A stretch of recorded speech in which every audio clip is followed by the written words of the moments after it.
This is a very important tool to punish, like immediately, and it can put pressure on agencies to take immediate actions. So in that way, it's a good thing. I have started from nothing, absolutely nothing. It's not even zero, it's like minus, because I was doing something else. There was a momentum to become an engineer, and suddenly I discovered this thing that I really like. And I start doing it. But at the same time, as a kid, I also had many dreams, like common dreams. I'll buy my own house and I'll buy this car, it's a luxury car. I don't think about future that much, and that is one thing which I've developed lately and is helping me a lot. It might sound very cliche, but if you take care of today, tomorrow we will take care of it. வணக்கம் மக்களே, welcome to மித்ராவின் பார்வை. நான் உங்கள் Mitra from Sweden. So திரும்பியும் இன்னொரு பியூட்டிஃபுல்லான SSR digital diary செஷனில் உங்களெல்லாம் மீட் பண்ணுறதுல ரொம்ப சந்தோஷம். ஸோ தீபாவளிக்கு அப்புறமா திரும்பியும் பேக் டு ஃபார்ம் நம்ம SSR டைரிஸை வந்து படிக்கணும், இன்னும் நிறையா படிக்கணும், நிறைய விஷயங்கள் இருக்குது. நான் உங்களுக்கு சின்ன ரீகேப் கூட கொடுக்குறேன். ஸோ இன்னைக்கு நம்ம படிக்க போகிறது வந்து பார்ட் 54. அதே தீப்தி ஜி அவங்களோட டிகோடட். அதாவது நான் வந்து டிஸ்க்ளைமர் சொல்லிடுறேன். ஸோ இந்த அதாவது சுஷாந்த் சிங் ராஜ்புத்தோட டிஜிட்டல் டைரி வந்து தீப்தி அவர்கள் அவங்களோட ட்விட்டர் பேஜில் டீகோட் பண்ணி வெளியிட்டிருக்காங்க. ஸோ அவங்களோட பெர்மிஷனோட நம்ம வந்து அதை டவுன்லோட் பண்ணி படிக்கிறோம். அதாவது விஜய் வந்து ஆங்கிலத்தில் படிப்பார், நான் தமிழில் டிரான்ஸ்லேட் பண்ணுறேன். ஸோ இதுதான் நம்மளோட டிஸ்க்ளைமர். அதுக்கப்புறம் இன்னைக்கு நம்ம பார்க்க போறது வந்து ரொம்ப, அதாவது நம்ம ஏற்கனவே வந்து அம்பானியோட இன்வால்மெண்ட் இன் நோஸ்லி வாடியா அவரோட அதாவது அட்டெம்ப்ட் ஆஃப் மர்டர், அதுல நம்ம அந்த தொடர்கதை போயிட்டே தான் இருக்கு, அது இன்னும் போயிட்டு இருக்கு. அதை பத்தி நம்ம பார்த்துட்டு இருக்கோம். ஸோ இது அப்படியே விஜய்ஜி வந்து தொடர்ந்து பேசுவார். அதுக்கப்புறம் நான் அதை பத்தி உங்களுக்கு தமிழ்ல டிரான்ஸ்லேட் பண்றேன். அப்புறம் பேஜ் நம்பர் நான் சொல்லிடுறேன். நான் இங்கே பேஜ் நம்பர் வந்து ஒரு நிமிஷம். 54 54. அதுக்கப்புறம் August 28 டேட். ஸோ அதையும் நான் சொல்லிடுறேன். அதுக்கு முன்னாடி நம்ம படிக்கிறதுக்கு முன்னாடி இங்கே வந்திருக்க அனைவருக்கும் வணக்கம். அவெஞ்சர்ஸ் வணக்கம், வணக்கம். சாரதாசிஸ் வணக்கம். Wash hands. அப்புறம் அங்கே ரொம்ப சென்னையில் மழை ரொம்ப என்ன சொல்லுவாங்க, ஃப்ளட் வருதா எனக்கு தெரியல, கரெக்டாக ஃப்ளட் இருக்குன்னு சொல்கிறாங்க. பார்த்து இருந்துக்கோங்க, சேஃபாக இருங்க, மழையில ஜாக்கிரதையா இருங்க. பவர் கட்டுன்னு சொல்றாங்க நிறைய இடத்துல. ஸோ உங்களுக்கு தேவையான பொருட்கள்ல வாங்கி வச்சுக்கோங்க. அனாவசியமா வெளியில போற மாதிரி இருக்க வேண்டாம். ஸோ போயிட்டா திரும்பி உள்ள வர்றதுக்கு கஷ்டமாக போகுது. அதனால வந்து நீங்க எல்லாருமே ஜாகிரதையா இருங்க. கண்டிப்பா ப்ரேயர் பண்ணலாம். இது வந்து ஒன்றும் ஆகாத மக்களுக்கு எல்லாருமே சேஃபா இருக்கணும் அப்படின்றதுக்காக நம்ம ப்ரேயர் பண்ணிக்கலாம். ஜானுமா, ஹலோ ஜானுமா. கல்பனா சிஸ் வணக்கம். ஹரிஷ் அம்மா வணக்கம். நந்தினி சிஸ் வணக்கம். சீதா சிஸ் வணக்கம், தேங்க்யூ ஸோ மச். எல்லாருக்கும் நன்றி வந்ததுக்கு. ஹலோ பாலாஜி ப்ரோ வணக்கம்மா.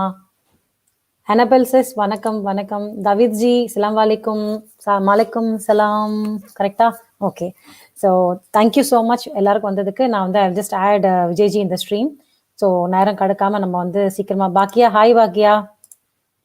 ஸோ வணக்கம் விஜய்ஜி. ஐ திங்க் விஜய்ஜி வந்து இன்னும் ரெடி ஆகலன்னு நினைக்கிறேன். அனபெல் சிஸ் வணக்கம். எஸ், எல்லாரும் சென்னையில் சேஃபாக இருங்க, அதுதான் ரொம்ப முக்கியம். இப்போ வந்து நீங்கள் எல்லாருமே வந்து ஜாக்கிரதையாக இருக்கணும். கொஞ்சம் அட்வான்ஸ்டாக வந்து எல்லாத்தையும் சேஃப் பண்ணி வச்சுக்கோங்க. ஒரு 2 டேஸ்க்கு வந்து எல்லாம் வச்சுக்கோங்க கையில். அதுக்கப்புறம் கரண்ட் போச்சுன்னா அதுக்கு என்ன மெஷர்ஸ் எடுக்கணும் அதையும் பார்த்து இருந்துக்கோங்க. முடிஞ்ச அளவுக்கு வாலண்டியர்ஸ் கொஞ்சம் ஹெல்ப் பண்ணுங்க எல்லாருக்கும். கண்டிப்பாக அதை பண்ணுவோம் எல்லாருமே. ஸோ பெருசாக எந்த இதுவும் வராமல் இருக்கணும்னா நம்ம கண்டிப்பாக நம்ம ப்ரேயர்ஸ் தான் பண்ணணும். அதுக்கப்புறம் கண்டிப்பாக கை வாஷ் பண்ணுங்க, அது எல்லாமே ரொம்ப ஜாக்கிரதையாக கடைபிடிங்க. விஜய்ஜி இங்கே வந்துட்டீங்களா? ஆளை காணோம். சரி, ஓகே. விஜய்ஜி வர வரைக்கும் என்னன்னா சுஷாந்தோட என்ன ஒரு சின்ன ஒரு வருத்தம்னா, இதில் ரெண்டுமே இருக்குது. அதாவது ரொம்ப சந்தோஷமான விஷயம் வந்து சுஷாந்தோட அவரோட கேஸ் சம்மந்தப்பட்டு இப்போ வந்து கூகுள் அதுக்கப்புறமா வந்து ஃபேஸ்புக்கை வந்து தொடர்பு கொண்டிருக்காங்க சிபிஐ. ஸோ சிபிஐ எந்த வேலையும் செய்யல நம்ம நினச்சிட்டு இருந்தோம். ஆனால் அவங்க வந்து ஷோன், அதாவது ஒரு நல்ல சைன் காமிச்சிருக்காங்க. அவங்க இன்னும் வந்து சுஷாந்தோட கேஸ் மூடல, அதுல இன்ட்ரெஸ்ட் எல்லாம் வந்து காமிக்காமலாம் இல்லை. அவங்க இன்னும் வேலை பண்ணிட்டு இருக்காங்கன்னு அவங்க செய்யறாங்க. இன்னொரு விஷயம் வந்து எனக்கு வந்து திப்தி அவங்க வந்து ட்விட்டர்ல ஒரு விஷயம் ட்வீட் பண்ணியிருந்தாங்க. ஸோ நீங்கள் கண்டிப்பாக அங்கே போகிறது, அங்கே கேஸ் சம்மந்தப்பட்ட விஷயங்கள் நீங்கள் வாங்குறது ரொம்ப நல்ல விஷயம்தான். ஆனால் நானும் சுஷாந்தோட டைரியை வந்து நீங்கள் எடுத்து அதை வந்து செக் பண்ணுங்கன்னு எவ்வளோ வாட்டி சொல்லிட்டேன், ஆனால் நீங்கள் அதை மட்டும் இன்ட்ரெஸ்ட் காட்ட மாட்டேங்கிறீங்க அப்படின்னு சொல்லிட்டு ஒரு வருத்தப்பட்ட ஒரு ட்வீட் போட்டிருந்தாங்க. அது அவங்க கேட்கறதுல நியாயமான விஷயம் தானே. சுஷாந்தோட டைரியை படிக்கிறோம், அதில் எவ்வளோ இன்ஃபர்மேஷன்ஸ் இருக்குது, அதை நீங்கள் வந்து செக் பண்ணுங்கன்னு அதை அவங்க எவ்வளோ வாட்டி வலியுறுத்திருக்காங்க, எத்தனையோ வாட்டி சிபிஐ ஆஃபீஸ் நடந்திருக்காங்க. அது வந்து இன்னும் அவங்க எந்த இன்ட்ரெஸ்ட்டும் காட்டாத போது வந்து இவங்களுக்கு கொஞ்சம் கஷ்டமா தான் இருக்கு. அது சிஸ்டம் எப்படி வேலை செய்யுதுன்னு நமக்கு தெரிய மாட்டேங்குதுங்க. சுஷாந்தோட சம்பந்தப்பட்ட ஒரு சின்ன சின்ன விஷயம்னா கூட அவங்க எடுத்து அதை ஆராய்ச்சி பண்ணி அதை வந்து இன்வெஸ்டிகேட் பண்ணணும்.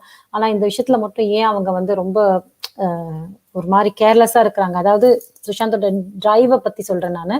அதை ஏன் அவங்க எடுத்த சீரியஸ்னஸ் அதை காட்ட மாட்டேங்கிறாங்கன்னு தெரியல. Hi Gautam, how are you? I'm good. Thank you so much கௌதம்மா. நீங்க எப்படி இருக்கீங்க? அங்க பார்த்து இருந்துக்கோங்க, சென்னையில ஃப்ளட் எல்லாம் சொல்றாங்க, கொஞ்சம் பயமா இருக்கு, கொஞ்சம் ஜாக்கிரதையா இருங்க எல்லாருமே. விஜய்ஜி இன்னும் வரலையே. விஜய்ஜிக்காக தான் நான் வெயிட் பண்ணிட்டு இருக்கேன். ஒரே நிமிஷம், நானும் மியூட்ல இருக்கேன். என்னாச்சு? வணக்கம். வணக்கம் மித்ராஜி. வணக்கம் வந்து நமஸ்தே. சாரி கொஞ்சம் டிலே ஆயிடுச்சு. No problem. ஒரு கால் வந்துருச்சு, சாரி. சோ அத அட்டெண்ட் பண்ணிட்டு இருந்தேன். ஷூர். நீங்க நான் டிஸ்க்ளைமர் சொல்லிட்டேன், நீங்களும் டிஸ்க்ளைமர் சொல்லிட்டு நீங்க ஸ்டார்ட் பண்ணிடுங்க. அண்ட் நான் வந்து ஒரு அது சின்ன ரீகேப் வந்து நம்ம என்ன பத்தி பார்த்துட்டு இருந்தோம். சுஷாந்த் வந்து வாடியாவோட கேஸ் பத்தி.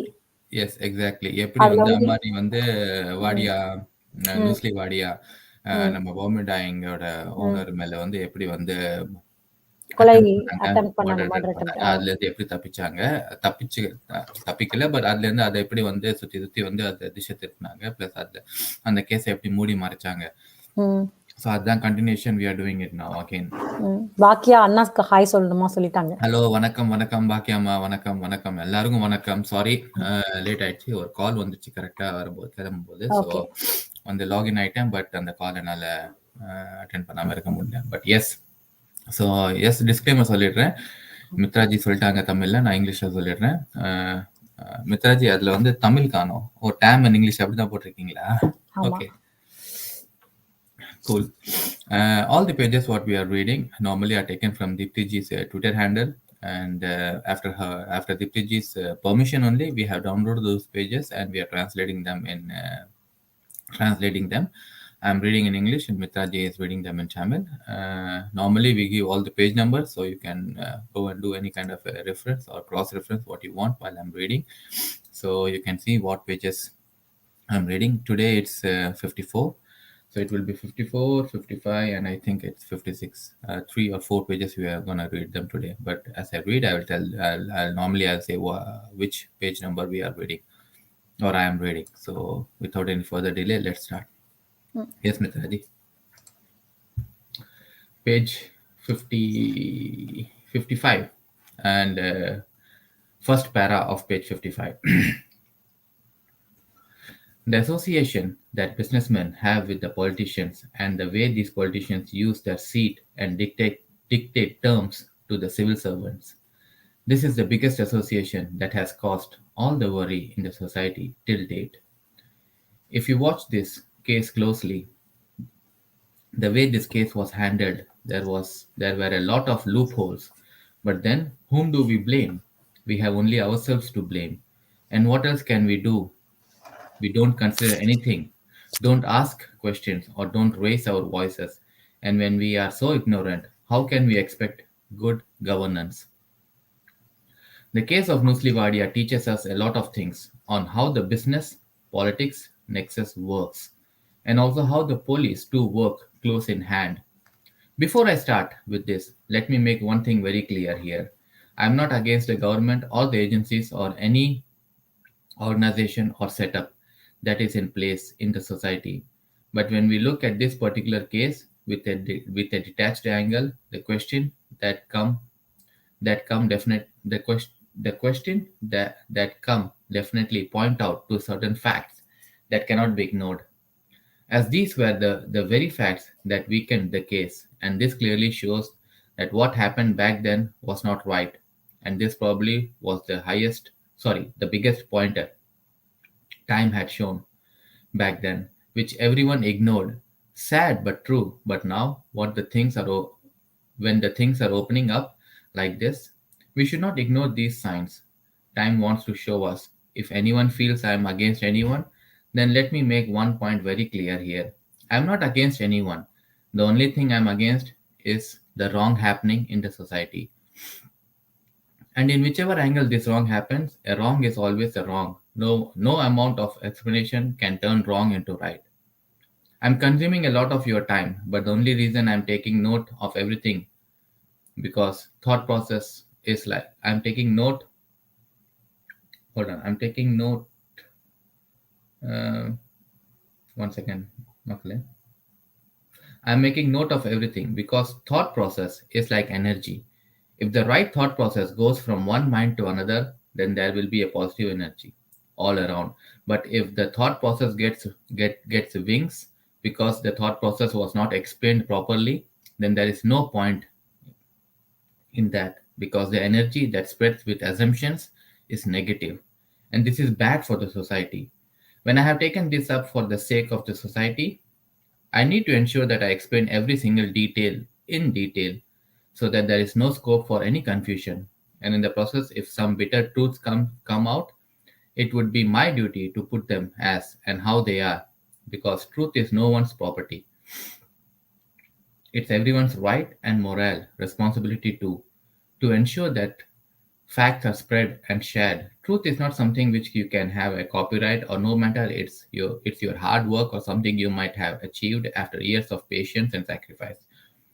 But when truth comes into the picture, it automatically becomes public property and you should be kept out of it. Out and you should be kept out in the open. Everyone deserves to know what is happening around them. I do understand that you should have not put any effort around it. Then why should you know sometimes it's equally important that some things are first kept out or rather if I would put it in this way. Sometimes what needs to be done is that some eyes have to be opened and then we have to see what impact this has. There is no point in cultivating grudges because life is too small for grudges. The only things as a human being you should be doing is live and let live, and more importantly, spread the right information or the fact. Because what is happening is that the very source of information that goes to the public plays a major role in anything that has to follow because the psychological game comes into the picture. Here, and trust me, all these years have taught me one lesson that this psychological game plays a major impact on the way things happen in the society. The Wadia case got these following questions in my mind. The Ambani camp said that if they wanted to eliminate Wadia, then why would they hire a small time criminal like Babaria? They could have easily hired a professional who could have done the job efficiently and without leaving any trace behind. The question that comes to mind here is that if this was the statement given, what did the Ambanis hint at? Does this mean they have better people to do the job? We did have a discussion around it, and conclusion we arrived were as follows. If Babaria is successful in his job, Kirti takes the blame and the Ambanis are clear. Or rather, no one takes the blame. Still, the Ambanis are clear. But if someone with some record or known track record is involved, then the matter can pick up mileage because there were enough pointers coming up on the Ambanis. The Reliance Petroleum in 1988 and the L&T in 1989. One more thing piling up in them would just be too quick to bury it down. This is just my explanation around this. Vasant Saraf, the police commissioner, and Arvind Imandar had impeccable reputation. But even they were in for a shock when a senior officer of the Mumbai crime branch got to notice of the duo that there was a meeting with an underworld contact in which he learnt of a Supari hired assassin contract was floated in November 1988. I have a few questions here, but let me explain what made me questions come into my mind and why. When this incident came to light and the police began their investigation, the first thing Mumbai police did was in July 1989, just a day after Wadia returned to Mumbai from a trip abroad. He detailed a team for his protection. A few days later, once the police were sure that now Wadia was safe and under their watch, Saraf sought a meeting with the government. Let me explain this meeting to the best of my knowledge that I have. But before I start this, let me give one interesting angle here. Kirti Ambani was not arrested till this time. Sounds strange, right? It does to me. Getting back to the meeting, Saraf sought a meeting with Sharad Pawar with a request to meet him along with Imandar to request in detail about the findings and the dimensions in the case according to the reports that floated out back then. These dimensions were claimed to be extraordinary dimensions, but both the officers had one request to make, and with a worry that the information would leak to the Ambani, both the officers insisted that they would only meet with Chief Minister who was in charge of Home Portfolio and Home Secretary S. Ram Murthy be present, and they would only brief these two gentlemen and ministers of the state for two gentlemen and the Minister of State for Home, Vilas Sawant, not to next page 57, not to be included and kept in the dark because the police knew he was very close to Ambani's. A couple of days after this meeting, Rammurthy is believed to have written to his counterpart at the center explaining how serious the nature of the case was, with a request to inform Union Home Minister Bhuta Singh, suggesting CBI inquiry for the same. There was no response to this letter because if the Home Secretary records can be got out through an RTI or any other medium, there's a record for the another letter to be written asking for instructions. But the center maintained silence, and then Sharad Pawar gave the go-ahead to arrest Kirti Ambani. But just before this order was issued, Kirti Ambani left Bombay. If reports are to be believed, the orders for the arrest came out on Friday, and Kirti is believed to have left Bombay on Monday. Now, what I'm forced to think over here are two angles. The government played with the psyche of the public that the public would see this as a warrant issued on Friday evening, so the police would need some time to find out about the whereabouts of Kirti Ambani and arrest him, which would give them proper time as Sunday there would be no court and the police can have their go to get the information out. Second one, Kirti Ambani leaving Mumbai on Monday. See, if the case was solved and there was an outcome, I would remain silent. But even today, when we look back, the case did not get a closure it deserved. So all these questions that come to my mind, my conscience tells me I'm right, and to the public, let me make it clear, this is just my opinion, which I derive from my findings. Kirti Ambani gets arrested on 31st of July, late in the evening, and so does Arjun Babaria. Over a week of investigation and arrest happened so late, I'm confused what could have conspired. Now, the biggest question that comes into context here is that order of Kirti arrest and the arrival of the CBI chief Mohan Katre happened on the same day, 28th of July, can be found in the Mumbai High Court because another coincidence here is that on the same day, a hearing was underway for Wadia's visa case. The question that were asked during the trial, my God, if you get to read it or go through it, you will find out how every effort was put so that so many double-faced people with the court asking him questions like, you framed this case to ensure you stay in India. I'm trying to lay my hands on it, but yes, there are some reports on the same in the media, but then can the media be believed is the biggest question. This here is the game the media plays. It really plays it really well. They carefully ensure that the news is scripted so beautifully that the person who supports the case feels that the media is reporting in their favor, and the person who opposes the case feels that the media is reporting in their favor. But I have my intellect and I feel all this was framed to save Ambani because too many coincidences means something foul is definitely cooking. Because the only thing my mind found logic was the track record of these two officers who met Pawar.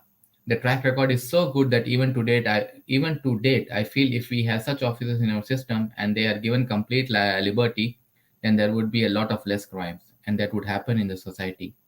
But no crime fills these people's stomach and gets them. Next slide, 58. Gets them heavy earnings. Why on earth they want to reduce the crime rate now?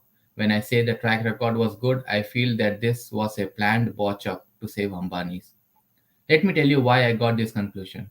First one, Police Commissioner Vasant Kesha Rao Saraf. He became the police commissioner in 1987 and is believed to have worked in the CBI in the 60s, followed by RAW, an intelligence bureau, and had a clean track record, wherein there were record instances of him refusing to bow down for any kind of political pressure. Second one, Joint Commissioner of Police, Crime, Arvind Siddeshwar Imandar. This man I feel deserves a salute. He had a fame that he was true to his last name and never bowed down to any kind of political pressure. He was transferred over 20 times in his career, and the state government had even recommended his transfer to the center. The Commissioner of Police Saraf has stalled it. Now, when we look at this angle, it's clear, and another thing that comes to light is that there are honest officers in our system, but the system doesn't let them work honestly. Because during the due course of investigation, the matter that crime branch officer reported to the DO came out to be true, as it was confirmed that Kirti was in touch with Babaria since November 1988, and since the splendid work done by the Mumbai police, that since the past 18 months, most of the contract killers in Mumbai were dead or in jail. Another testimony for the honesty of Saraf, he took charge in 1987, and these 18 months are in his tenure, and officers back then quoted that Saraf was a no-nonsense man. He took 6 months to learn what was happening and where to start, and then he went all guns blazing. This entire plan, according to the police, failed because of two reasons. The assassins never could get to learn the schedule of Wadia because he was frequent traveler. Since the big names did not exist, Babaria hired small-time killers for the job as per his confession and as per the words of the people who got this to our knowledge.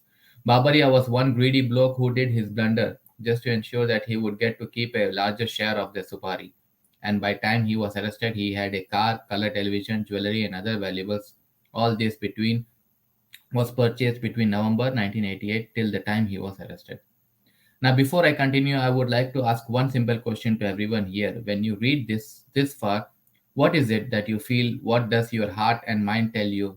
My heart and my mind clearly indicates that this was clearly planned game set by the Ambanis, and honestly, I feel disgusted that we were fools not to be able to see through it for years.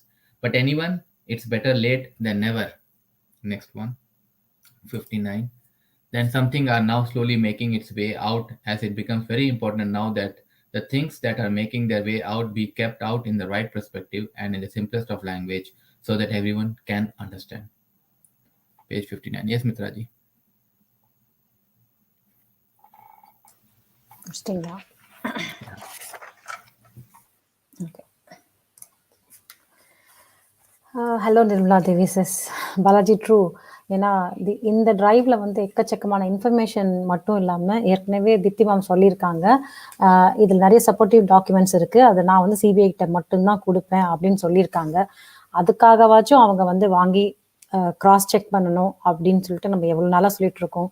Probably நான் நினைக்கிறேன் நம்மளும் சப்போர்ட்டிவாக இன்னும் கொஞ்சம் tweet பண்ணணும்னு நினைக்கிறேன். சிபிஐக்கு கொஞ்சம் ப்ரெஷர் போடணும். அவங்களோட டிரைவ்ஸை, அதாவது திப்தி மேம் கிட்ட இருக்கிற டிரைவ்ஸை வாங்கி அதை அனலைஸ் பண்ணுறதுக்கு எதையாச்சும் சொல்லணும்ல.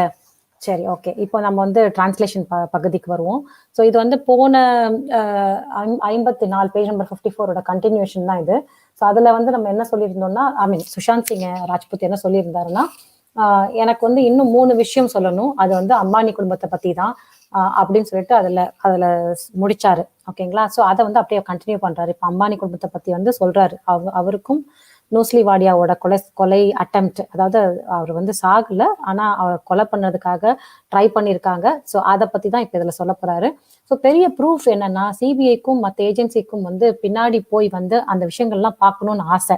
அதாவது சிபிஐக்கு எண்ணம் இருக்கு, அதாவது பின்னாடி போயிட்டு என்ன நடந்தது, எப்படி நடந்தது அப்படின்லாம் அவங்களுக்கு ரிசர்ச் பண்ணணும், இல்லை வந்து இன்வெஸ்டிகேட் பண்ணணும்லாம் எண்ணம் இருக்கு. ஏன் அதை சொல்றேன்னா, அந்த டைம்ல அந்த சம்பவம் நடந்த டைம்ல எல்லாம் வந்து சரியா இன்வெஸ்டிகேட் பண்ணல. அதனால வந்து அதுவும் சிபிஐக்கு நல்லாவே தெரியும், அந்த டைம்ல வந்து பூசி மழுப்பிட்டாங்க அப்படின்னு. ஸோ அம்பானி மாதிரி பெரிய ஆள், அவரோட பேர்லாம் அடிப்படும் போது ஸ்டாண்டர்ட் ப்ரோட்டோகால்ஸ் ஃபாலோ பண்ணல. அதாவது சாதாரண காமன் மேனுக்கு பண்ணக்கூடிய அந்த ப்ரோட்டோகால்ஸ்லாம் வந்து ஃபாலோ பண்ணாம விட்டுட்டாங்க. ஸோ இது வந்து கேள்வி கேட்டவங்களையும், அதை எதிர்த்து கேள்வி கேட்டவங்களையும் இவங்களையும் சாக்கடிச்சிட்டாங்க. அது இனிமே நடக்கக்கூடாது. இனிமே எல்லாரும் முழிச்சுக்கிறதுக்கு டைம் வந்துருச்சு. கேள்வி கேட்கணும், கேட்காம இருக்கக்கூடாது. இல்லைன்னா நம்ம நிலைமை வந்து இதை விட ரொம்ப மோசமா போயிடும் அப்படின்னு சொல்லிட்டு அவர் சொல்றாரு. சுஷாந்த் சிங் ராஜ்புத் சொல்றாரு. அதுக்கப்புறம் இன்னொரு கேள்வி கேட்கிறாரு. பிசினஸ் மேன், அரசியல்வாதிகள், அதுக்கப்புறம் வந்து இவங்கெல்லாம் எப்படி நண்பர்களா இருக்கிறாங்க, எப்படி இவங்கெல்லாம் ரொம்ப க்ளோஸா இருக்காங்க, அரசியல்வாதிகள் எப்படி வந்து ஏஜென்சிஸை வந்து வேலை வாங்குறாங்க, அவங்களுக்கு எந்த ரைட்ஸ் இருக்கு இந்த மாதிரி வந்து தப்பான வேலை வாங்குறதுக்கு. இப்ப வரைக்கும் இதுதான் வந்து ஒரு பெரிய சாபக்கேடா நம்ம ஊர்ல இருந்துட்டு இருக்கு, நம்ம நாட்டுல இருந்துட்டு இருக்கு அப்படின்னு சொல்றாரு. அதுக்கப்புறம் நூஸ்லி வாடியா கேஸ் பாத்தீங்கன்னா கூட எவ்வளோ ஓட்டைகள் இருந்திருக்கு. நம்ம கண் முன்னாடி நம்ம கண்மூடித்தனமா இருந்திருக்கோம். ஸோ நம்ம கண்மூடித்தனமா இருந்துட்டு மற்றவங்களை வந்து நம்ம குறை சொல்ல முடியாது, அவங்கள வந்து நம்ம கை காட்டவும் முடியாது, இவங்களாலதான் ஆச்சு அவங்களாலதான் ஆச்சுன்னு. ஏன்னா அந்த டைம்ல நம்ம வந்து கேள்வி கேட்டிருக்கணும் அப்படின்னு சொல்றாரு. அப்புறம் நூஸ்லி வாடியா கேஸ்ல வந்து ரொம்ப நல்லாவே தெரியுது எப்படி வந்து பிசினஸ் மேன், பொலிட்டீஷியன், அதுக்கப்புறம் போலீஸ், இவங்க 3 பேரும் சேர்ந்து ஒரு டீமா சேர்ந்து ஒர்க் பண்ணியிருக்காங்க. இது நல்லாவே தெரியுது. அது அவங்களுக்குள்ள வந்து நிறைய வந்து கனெக்ஷன்ஸ் இருக்கு. அவங்க எல்லாம் சொல்லிதான் வந்து அந்த கேஸை வந்து தப்பிக்கிறதுக்கான வாய்ப்புகள் வந்து நிறைய இருந்திருக்கு. ஸோ இவங்க எல்லாருமே வந்து ஒண்ணு சேர்ந்துதான் அதை பண்ணியிருக்காங்க அப்படின்னு சொல்றாரு. நான் ஒரு விஷயம் சொல்றேன். நான் வந்து யாருக்கும் வந்து எதிர்த்து பேசல நானு. இவங்கதான் அவங்கதான் வந்து எனக்கு வந்து அவங்க மேல வந்து கோபமோ அந்த மாதிரி விஷயங்கள்லாம் கிடையாது. ஆனா இதெல்லாம் பார்த்தா நம்ம மனசுல வந்து தானாவே கேள்வி எழும்புது. ஸோ நான் வந்து எந்த ஏஜென்சிக்கும் வந்து அகெயின்ஸ்டா நான் பேசல, அதையும் புரிஞ்சுக்கோங்க. நான் தப்பு செய்யறவங்களையும் யாரு தப்பு செஞ்சிருக்காங்களோ அவங்களுக்கு எதிராக மட்டும்தான் நான் பேசுறேன். ஏன்னா தப்பு தானே, எந்த கேள்வி கேட்டாலும் அந்த தப்பை வந்து நியாயப்படுத்தவே முடியாது. ஸோ அதனாலதான் நான் வந்து இப்ப இதை வந்து நான் கேட்கிறேன் அப்படின்னு சொல்றாரு. அதுக்கப்புறம் நம்ம அதிகமா வந்து உங்களோட நேரம் எடுத்துக்கிறேன், நான் வந்து அதிகமா உங்களோட நேரம் எடுத்துக்கிறேன்னு நினைக்காதீங்க. ஏன்னா நான் வந்து உங்ககிட்ட நிறைய விஷயங்கள் சொல்லணும், அதுவும் வந்து தெளிவா சொல்லணும். நான் வந்து டீடைல்டா சொல்லும் போது என்ன ஆகும்னா, நான் சொல்ற என் மைண்ட்ல இருந்து கிளியரா போனாதான் உங்க மைண்ட்ல வந்து அது ரீச் ஆகும். அப்போ 2 மைண்டும் வந்து ஒரே வேவ் லெங்க்ல இருக்கும். இல்லைன்னா நான் கரெக்டா சொல்லலைன்னா உங்களுக்கு வந்து கன்ஃபியூஷன்ஸ் தான் அதிகமாகும். ஸோ அதனாலதான் நான் டைம் இவ்வளவு எடுத்துக்கிறேன் இதை வந்து கிளீனா பேசுறதுக்கு அப்படின்னு சொல்றாரு. ஸோ நான் வந்து எல்லாத்தையும் டீட்டெயில்டா உங்க கண்ணு முன்னாடி வைக்கணும், அதுக்காக தான் நான் வந்து இவ்வளோ இன்ஃபர்மேஷன்ஸ் கொடுக்குறேன் அப்படின்றாரு. இந்த செய்திகள் வந்து உங்களுக்காக தான், இல்லை அதாவது உங்களுக்காகவோ இல்லை மற்றவங்களுக்காகவோ அப்படி எல்லாமே கேட்கும்போது ஒரு கசப்பான விஷயங்களா தான் இருக்கும். ஆனா இதுதான் உண்மை. அதனாலதான் வந்து எல்லா செய்திகளையும் வந்து மக்களுக்கு வந்து வைக்கணும் அப்படின்னு நான் நினைக்கிறேன். இந்த நியூஸ் வந்து மக்களோட சொத்து. ஸோ அதனால வந்து மக்கள்கிட்ட வந்து கரெக்டா ரீச் ஆகணும், மக்கள்கிட்ட போய் சேரணும். இது வந்து நான் சேகரிச்சதுனால வந்து இது என்னோட நியூஸோ இல்லை என்னோட செய்திகள் நான் சொல்லிக்கவே முடியாது அப்படின்னு சொல்றாரு. ஸோ சரியான செய்திகளை வந்து சரியான நேரத்துல வந்து மக்கள்கிட்ட கொண்டு போய் சேர்க்கணும். அதனால வந்து நிறைய அற்புதங்கள் நடக்கும். இது வந்து ஒரு சைக்காலஜிக்கல் கேம் மாதிரி. ஏன்னா நம்மளுக்கு தப்பான இன்ஃபர்மேஷனை காட்டினா நம்மளுக்கு தப்பான ஒரு அனாலிசிஸ் தான் வரும். ஸோ அவங்க மேல, அதாவது தப்பு பண்ணிட்டு நல்லவங்க மாதிரி அவங்கள காமிச்சாங்கன்னா அவங்க மேல நல்ல எண்ணம் தான் வரும். அதே மாதிரி நல்லவங்க மேல தப்பான இன்ஃபர்மேஷனை காட்டினா நம்மளுக்கு தப்பான எண்ணங்கள் தான் வரும். ஸோ அதனால தான் சொல்றேன், இது வந்து ஒரு சைக்காலஜிக்கல் கேம் மாதிரி. அது கரெக்டான இன்ஃபர்மேஷனை கரெக்ட் டைமுக்கு சேர்த்துடணும் அப்படின்னு சொல்றாரு. நூஸ்லி வாடியா கேஸ்ல வந்து எனக்கு வந்து நிறைய கேள்விகள் இருக்கு. அந்த கேள்விகள் வந்து லைனா சொல்றாரு ஒன்னொன்னா. இது வந்து அம்பானி ஃபேமிலி வந்து அந்த டைம்ல ஒரு இன்ஃபர்மேஷன் சொன்னாங்க. அந்த அதாவது இந்த நூஸ்லி வாடியாவோட கொலைக்கு அம்பானி தான் வந்து காரணம்னு சொல்லிட்டு பேசின டைம்ல அப்ப அம்பானி ஃபேமிலி வந்து சொல்ல இன்ஃபர்மேஷன்ஸ் கொடுத்தாங்க. அதாவது பாபரியா, அவன் தான் வந்து பாபரியாவும் அதுக்கு அந்த அந்த கொலையை வந்து என்ன சொல்றது, அடியாள் மாதிரி செஞ்சது, அது ஆட்களை வச்சு அந்த கொலையை செய்ய ட்ரை பண்ணது வந்து அந்த பாபரியா. ஓகே, சோ பாபரியா மாட்டி இருக்கான் இந்த கேஸ்ல. அப்போ வந்து இவர் கேக்குறாரு, நாங்க ஏன் வந்து இந்த மாதிரி ஒரு சின்ன கொலைக்காரனை வந்து ஹையர் பண்ணணும், நாங்க நினைச்சா வந்து ஒரு ப்ரொஃபஷனல் கில்லரையே நாங்க ஹையர் பண்ணிருக்கலாமே அப்படின்னு சொல்லிட்டு அந்த டைம்ல அவங்க ஃபேமிலி மெம்பர்ஸ் வந்து இந்த மாதிரி இன்ஃபர்மேஷனை பேசியிருக்காங்க. அப்போ சுஷாந்த் நம்மள்கிட்ட கேட்கிறாரு, ஜென்ரலா அவர்கிட்டையும் கேட்டுக்கிறாரு, அப்போ என்ன சொல்ல வரீங்க, இந்த அம்பானி ஃபேமிலி என்ன சொல்ல வராங்க, நீங்க நினைச்சா பெரிய கொலைக்காரங்களை கூட ஹையர் பண்ணுவீங்கன்னு சொல்லிட்டு தெளிவா சொல்றீங்களா எங்க கிட்டயே அப்படின்னு சொல்லிட்டு ஒரு கேள்வி கேட்கிறாரு. அதுக்கப்புறம் பாவரியா வந்து வேலை முடிச்சதும் வந்து வேலை முடிச்சாலும் இல்ல முடிக்காட்டியும் இது வந்து பாவரியா வந்து இன்வால்வ் ஆனானா, ஸோ வேலை முடிச்சாலும் முடிக்காட்டியும் வந்து கீர்த்தி தான் வந்து பழியை எடுத்துக்கணும். ஸோ அதுதான் அவங்களோட பிளான். ஆனா பெரிய ஆளை வந்து, அதாவது ஒரு ப்ரொஃபஷனல் கில்லரை நம்ம வந்து இந்த வேலைக்கு வச்சோம்னா என்ன ஆகும்னா அவங்க வந்து அம்பானி வந்து மாற்றுறதுக்கான வாய்ப்புகள் வந்து ரொம்ப அதிகமா இருக்கு அப்படின்னு சொல்றாரு. ஸோ இருந்துச்சு. அதோட பெரிய ப்ரொஃபஷனல் கில்லர் இன்வால்வ் பண்ணாங்கன்னா கண்டிப்பா அம்பானியோட விஷயங்கள் எல்லாமே வெளியில வரும். ஏன்னா ஏற்கனவே வந்து நிறைய விஷயங்கள் வந்து ரொம்ப பேர் அடிபட்டுச்சு சிபிஐக்காக. எல்என்டி, அப்புறம் இந்த ஷேர்ஸ், இந்த டிபெஞ்சர்ஸ், இந்த மாதிரி விஷயத்துலாம் வந்து ரொம்ப பேர் கெட்டு போயிருந்தது அம்பானியோட. ஸோ இந்த ப்ரொஃபஷனல் கில்லர்ஸ் வச்சு இப்போ இந்த கொலையை வந்து எடுத்துட்டு போனாங்கன்னா கண்டிப்பா வந்து அம்பானி மாற்றுறதுக்கான 100% இருக்கிறதுனால தான் அவங்க வந்து ஒரு சின்ன கில்லர்ஸை வச்சு பண்ணிருக்கலாம் அப்படின்னு சொல்லிட்டு சுஷாந்த் சொல்றாரு. ஸோ அதுக்கப்புறமா அந்த டைம்ல அது மட்டும் இல்லாம அந்த டைம்ல மும்பை கமிஷனர் வந்து mister Vasanth Shroff, okay, and joint commissioner வந்து மிஸ்டர் அரவிந்த் இமான்தார். இவங்க 2 பேருமே பாத்தீங்கன்னா அவங்க வந்து ரொம்ப நேர்மையான அதிகாரிகள் அந்த டைம்ல. ஸோ அதை வந்து பிராக்கெட்ல எழுதியிருக்காரு. அந்த டைம்ல இந்த 2 பேரும் ஒரு விஷயம் வந்து கேள்விப்பட்டாங்க. அதாவது அம்பானி வந்து அண்டர் கிரவுண்ட் ஆளுங்க கிட்ட வந்து 5 லட்சம் கொடுத்து இது மாதிரி பேரம் பேசுனதாகவும், அதுக்கப்புறம் நூஸ்லி வாடியாவை வந்து கொலை பண்ற மாதிரி வந்து இவங்க செய்திகள் வந்து பரப்பி இருந்தது. ஸோ இது வந்து இதுக்கு பேர் தான் சுப்பாரி அப்படின்னு சொல்லுவாங்க. ஒரு அதாவது நான் 5 லட்சம் தரேன், இந்த வேலையை யாராவது முடிச்சு கொடுங்க அப்படின்ற மாதிரி ஒரு டீல் போறது, அதுக்கு பேர் சுப்பாரி. ஸோ இந்த சுப்பாரி விஷயத்த வந்து இந்த 2 அதிகாரிகள் காதுல விழுந்திருக்கு. ஸோ இதை பத்தி நான் உங்களுக்கு அப்புறம் சொல்றேன், ஏன்னா எனக்கு நிறைய இன்ஃபர்மேஷன் வேணும் அப்படின்னு சொல்லிட்டு சுஷாந்த் சொல்றாரு. அதுக்கப்புறம் July 1989, okay, July 1989 murders attempt on Nusli Wadia. So Nusli Wadia மேல வந்து ஒரு மர்டர் அட்டெம்ப்ட் நடக்குது. அதுல இருந்து அவரு எஸ்கேப் ஆயிடுறாரு. அவர் திரும்பியும் நூஸ்லி வாடியா வந்து திரும்பியும் மும்பைக்கு வராரு. அப்புறம் போலீஸ் அவருக்கு பந்தோபஸ்த் கொடுக்குது. இதெல்லாம் சீக்வென்ஸ், ஓகேங்களா. அதுக்கப்புறம் கமிஷனர் அண்ட் ஜாயிண்ட் கமிஷனர் அவங்க வந்து என்ன பண்றாங்கன்னா, அவங்க இவங்களுக்கு இந்த இன்ஃபர்மேஷன்லாம் தெரிஞ்ச உடனே அவங்க என்ன பண்றாங்க, நேரா போயிட்டு சிஎம், அந்த டைம்ல சிஎம்ஆ இருந்த சரத் பவார், அவரை போய் மீட் பண்றாங்க. அதுக்கப்புறம் அவர் கூட சரத் பவாரோட இன்னொருத்தர் இருந்திருக்காரு. அவர் வந்து ஹோம் செக்ரட்டரி, அவர் வந்து மிஸ்டர் ராமமூர்த்தி. ஸோ இவங்க 2 பேரும் இருந்திருக்காங்க.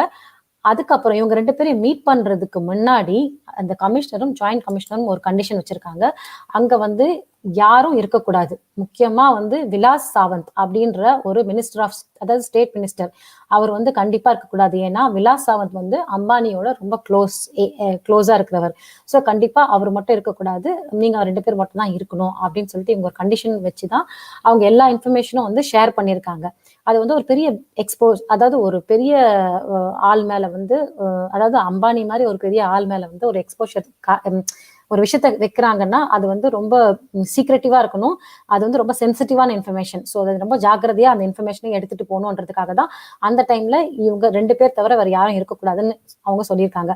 அது மட்டும் இல்லாம இந்த மீட்டிங்கை பேஸ் பண்ணி, இந்த மீட்டிங் முடிச்சிச்சு இல்லையா, அந்த முடிஞ்சதுக்கு அப்புறமா அவங்க சென்டர் ஹோம் மினிஸ்ட்ரிக்கு வந்து இந்த 2 போலீஸ் ஆஃபீஸரும் கமிஷனரும் ஜாயிண்ட் கமிஷனரும் என்ன பண்றாங்கன்னா ஒரு லெட்டர் எழுதியிருக்காங்க. இந்த மாதிரிலாம் நடந்திருக்கு. ஸோ சிபிஐ என்கொயரி எங்களுக்கு வேணும், இந்த விஷயத்துக்காக வேணும் அப்படின்னு சொல்லிட்டு கேட்டு எழுதியிருக்காங்க. ஓகேவா. இந்த இவங்க அனுப்பிச்ச அந்த லெட்டர் வந்து அந்த ரெக்கார்ட் புக்ஸ் இருக்கும் இல்லையா, அதுல வந்து ஓகே இது வந்து எழுதுற இந்த சிபிஐ 2 பேரும் சொல்லி ரெக்கமெண்ட் பண்ணி ராமமூர்த்தி எழுதியிருக்காரு அந்த லெட்டரை. நான் கொஞ்சம் மிஸ் பண்ணிட்டேன். ஹோம் செக்ரட்டரி ராமமூர்த்தி அவர் வந்து எழுதியிருக்காரு, அதை வந்து சிபிஐக்கு பரிந்துரை பண்ணியிருக்காரு. ஸோ ஆனா அவர் எழுதின லெட்டர் வந்து அந்த ரெக்கார்ட் புக்ஸ்ல மிஸ் ஆகுது. இந்த மாதிரி வந்து எப்பவுமே என்ட்ரி இருக்கும், ரெக்கார்ட் புக்ஸ் வந்து எப்பவுமே என்ட்ரி இருக்கும். எந்த லெட்டர் வந்து வெளியில போனாலும், எந்த லெட்டர் உள்ள வந்தாலும், அந்த கவர்மெண்ட் அஃபிஷியல்ஸோ இல்லை எனி கம்பெனி அந்த வந்து நம்ம வந்து ஒரு கொரியருக்கோ இல்லை போஸ்ட்டுக்கோ நம்ம அனுப்பும் போது அதை கண்டிப்பா ரெக்கார்ட்ல எழுதி தான் நம்ம அனுப்புவாங்க. ரெக்கார்ட்ல எழுதி தான் வந்து உள்ள பிரிப்பாங்க, உள்ள வர அந்த லெட்டர்ஸை. ஸோ அந்த மாதிரி இவர் அனுப்பிச்ச ராமமூர்த்தி அவர்கள் அனுப்பிச்ச லெட்டருக்கு வந்து அந்த ரெக்கார்ட் புக்ஸ்ல அது காணும். அந்த ரெக்கார்ட் புக்ஸ்ல எழுதப்படலையா இல்ல அழிக்கப்பட்டுதான் தெரியல, ஆனா அது இல்ல, மிஸ்ஸிங்னு சொல்றாங்க. ஆனா அவருக்கு ரிப்ளை வந்துச்சு இல்லையா, அந்த கடிதம் மட்டும், அதோட இன்ஃபர்மேஷன் மட்டும் இருக்கு அப்படின்னு சொல்றாங்க. ஸோ அது மட்டும் ரெக்கார்ட்ல எழுதி இருக்காங்க அப்படின்னு சொல்லிட்டு தெளிவுபடுத்துறாரு. அதனால என்ன தெரியுதுன்னா, சென்டர் கூட இந்த விஷயத்த வந்து ரொம்ப சைலண்டா ஆக்கிட்டாங்களோ அப்படின்ற மாதிரி அவர் கேட்கிறாரு. ஸோ சரத் பவார் வந்து அந்த டைம்ல ஒரு ஆர்டர் கொடுத்தாரு, என்னன்னா அரெஸ்ட் வாரண்ட் கொடுத்தாரு. அதாவது கீர்த்தி அம்பானிய ஃப்ரைடே அன்னைக்கு அரெஸ்ட் பண்ணணும்னு. நம்ம எப்பவுமே நினைச்சுப்போம், மக்கள் வந்து எப்பவுமே ஒரு விஷயம் வந்து முட்டாளா ஆக்கியிருக்காங்க நிறைய டைம்ல. ஃப்ரைடே அரெஸ்ட் பண்ணா சாட்டர்டே சண்டேல வந்து அவங்களுக்கு பெயில் கிடைக்காது, கோர்ட்டுக்கு போக முடியாது, அதனால அவங்கள வந்து ஜெயிலே வச்சிருப்பாங்க. ஸோ வச்சு செய்வாங்க, இல்ல வந்து அவங்க கிட்ட நிறைய விஷயங்கள் எடுக்கலாம் அப்படின்ற மாதிரி அவங்க வந்து ஒரு விஷயம் வந்து கண்டிப்பா இருக்கு. ஆனா இதெல்லாம் வந்து கண் துடைப்பு மாதிரி அன்னைக்கு பண்ணியிருக்காங்க. ஏன்னா நம்ம வந்து இவங்க வந்து ஃப்ரைடேவே வந்து அரெஸ்ட் பண்றதுக்காக சொல்லியிருக்காங்க. ஆனா அவ திங்கக்கிழமையே வந்து அவ வந்து எஸ்கேப் ஆயிருக்கான். அதாவது கீர்த்தி அம்பானி வந்து திங்கக்கிழமையே எஸ்கேப் ஆயிருக்காங்க. ஸோ இதுல இருந்து நம்மளுக்கு என்ன தெரியுதுன்னா, நம்ம அதாவது மக்களையும் வந்து எத்தனை வாட்டி தான் முட்டாள் ஆக்குவாங்கன்னு தெரியல. ஸோ இது வந்து இது மாதிரி நடந்துட்டு இருக்கு அப்படிங்கிறாரு. அதுக்கப்புறமா கீர்த்தி அம்பானி வந்து 31 ஜூலை அரெஸ்ட் பண்ணியிருக்காங்க. அப்புறமா அர்ஜுன் பாவரியா, அதாவது அந்த கொலைகாரன் இருக்கியா, அதாவது கொலை சின்ன ஆளுங்களை வச்சு கொலை பண்ணுவான் இல்லையா, அவனையும் வந்து சேர்த்து அரெஸ்ட் பண்ணியிருக்காங்க.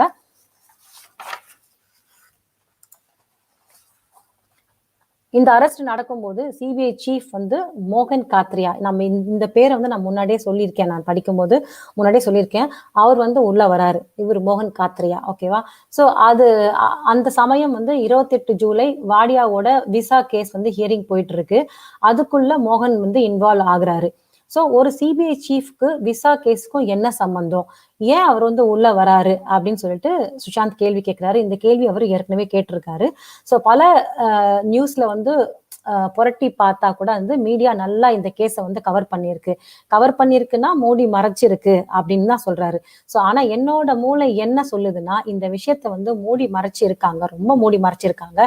எப்படி சொல்றேன்னா, அந்த 2 ஆபீசர்ஸும், அந்த 2 பேர் இருக்காங்க இல்லையா, அந்த கமிஷனரும் ஜாயிண்ட் கமிஷனரும், அவங்க 2 பேரை பத்தி சொல்றாரு. அந்த 2 ஆபீசர்ஸும் வந்து ரொம்ப நேர்மையான ஆபீசர்ஸ் மட்டும் இல்ல, பயங்கரமான இன்டெலிஜென்ட்டும் ரொம்ப தைரியமான ஆபீசர்ஸ் அப்படி சொல்றாங்க.